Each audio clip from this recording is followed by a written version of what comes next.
আসসালামু আলাইকুম, কেমন আছেন সবাই?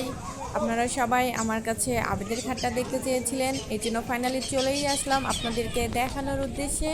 তো চলুন আপনাদেরকে দেখাই পুরো ঘাটটা। এত বড় ঘাট আসলে 2-3 মিনিটে দেখিয়ে শেষ করা যাবে না। আমি পরবর্তীতে আরেকটা ভিডিও পোস্ট করব, অবশ্যই আপনারা দেখবেন। ভেড়ামারা থেকে আবেদের ঘাটে আসতে আমার প্রায় 45 মিনিট মতো লেগেছে সময়। এখানে আসার সময় আমি যে যে এলাকাগুলো পার হয়েছি সেগুলো হচ্ছে আল্লাহ দরগা, দৌলতপুর, হোসেনাবাদ, তারাগোনিয়া, এরপরে হচ্ছে এই তো ফিলিপনগর। এই আবেদের ঘাটটা হচ্ছে ফিলিপনগরে। এটা হচ্ছে ফিলিপনগর আবেদের ঘাট। যদিও আমি কোনো জায়গায় কিছুই চিনি না, আমি আসার সময় দেখেছিলাম লেখা ছিল। হোসেনাবাদ থেকে একদমই কাছে, বোধহয় 15 মিনিট মতো লেগেছিল, 10-15 মিনিট লেগেছিল হোসেনাবাদ থেকে এখানে আসতে। হোসেনাবাদ হচ্ছে একটা কলেজ আছে, ওখান থেকে আসতে আমার 15 মিনিট মতো লেগেছিল। ভিডিওটা আসলে কেন জানি এমন হয়ে গেছে আমি জানি না, কোথাও হয়তো টিপ লেগে ভিডিওটার সাইজটা অন্যরকম হয়ে গেছে। আমি আসলে এত কিছু বুঝি না, শখ করেই ভিডিও করি, আর আমি কোনো জায়গাও কিন্তু চিনি না। ভিডিওটি কেমন লাগলো অবশ্যই কমেন্টে জানাবেন, এবং ভালো লাগলে অবশ্যই লাইক, কমেন্ট এবং শেয়ার করবেন।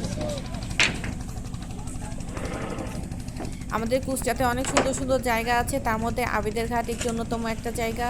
এখানে অনেক মানুষ আসে ঈদের সময়, এবং যে কোনো উৎসবে মানুষ এখানে উপচে পড়া মানুষের ভিড় দেখতে পাওয়া যায়। আর আমি যেহেতু গিয়েছিলাম দুপুরবেলা, যার কারণে একদমই মানুষ ছিল না, আর তাছাড়া কালকে তো কোনো ওকেশনও ছিল না। আর আমি দুপুরবেলাতেই যাই, এই সময়টা মানুষজন কম থাকে। বিকেলবেলায় আবার অনেক মানুষ চলে আসে ঘোরার জন্য।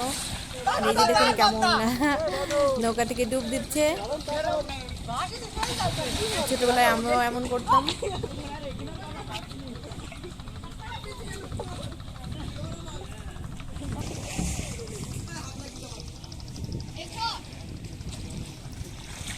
এই ঘাটের ওই সাইডে হচ্ছে একটা স্কুল আছে, ফিলিপনগর প্রাইমারি স্কুল।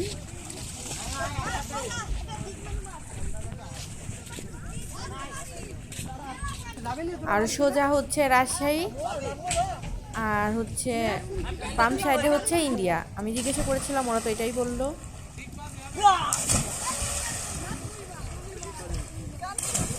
সবাই ভালো থাকবেন, ধন্যবাদ সবাইকে, আল্লাহ হাফেজ।